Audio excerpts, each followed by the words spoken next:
به نام خداوند بخشنده مهربان. دوستانم، میدانم درد فراق سخت است. دور از وطن، دور از بستگان بسیار سخت است.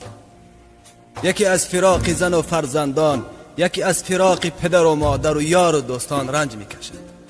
میدانم هرگاه که درد هجران و سوز فراق تو را به نهایت رسید، مخصوص وضوع بگیر و در خلوت با پروردگار خیش راز و نیاز کن. او که صدای تو را میشنود، او که حاضر و ناظر بر همه اعمال بندگانش هست و از پدر و مادر نسبت تو مهربان تر است. چه بسا نفرانی بودند که دور از وطن چه امید و آرزوهای زیادی داشتند، اما جسدهای بی جانشان به نزد یار و دوستانشان آورده شد.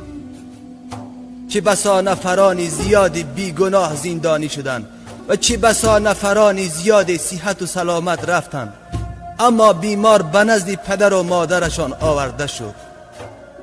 دوستانم، پناه از این همه ناخوشی ها به سوی خداوند خویش کنیم.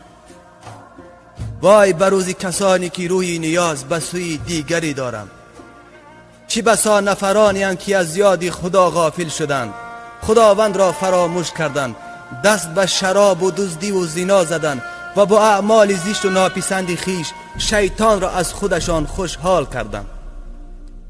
پناه از آن روزی که بازیچه دست شیطان شد. از جمله کسانی نباشیم که خدا را فراموش کرده باشیم، کسانی که خدا را فراموش کردند و خداوند نیز آنان را به فراموشی خواهد گرفت. خدایا، پناه از آن روزی که تو را فراموش کنیم و تو هم ما را به فراموشی بگیری.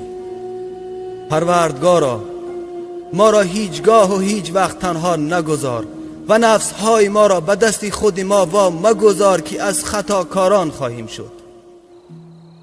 دوستانم، خداوند دعای غریب را میپذیرد.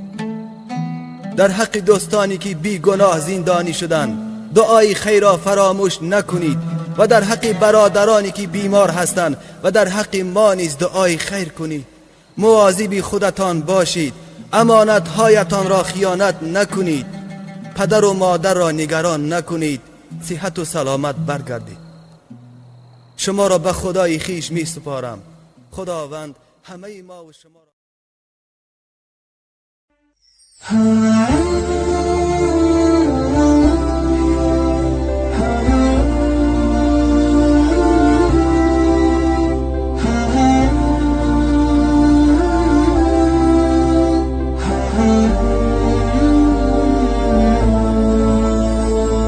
يا نور الهلال أقبل تعال فالشوق طال والقلب سما نحو السماء مترنما.